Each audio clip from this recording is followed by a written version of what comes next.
Welcome to Tenor Tech, where I solve the problems you didn't even know you had. You will start by ensuring hardware and serial basics are ready.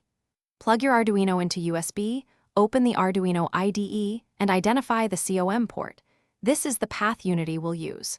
Once done, upload a simple sketch that sends serial data at a fixed baud rate, such as 9600. Make sure to include clear line endings in the sketch, because Unity reads strings. Consistent formatting prevents parsing errors. Now that firmware and port are set, you can switch to the Unity side. You will now implement the bridge inside Unity. Create a C# mono behavior that opens system.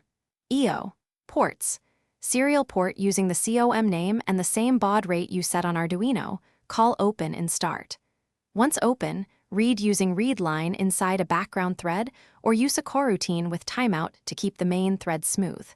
Then parse the incoming string into float or int values. Assign them to public fields, so other components can consume sensor or button data in real time. You will finish by wiring parsed data into your scene and validating the loop.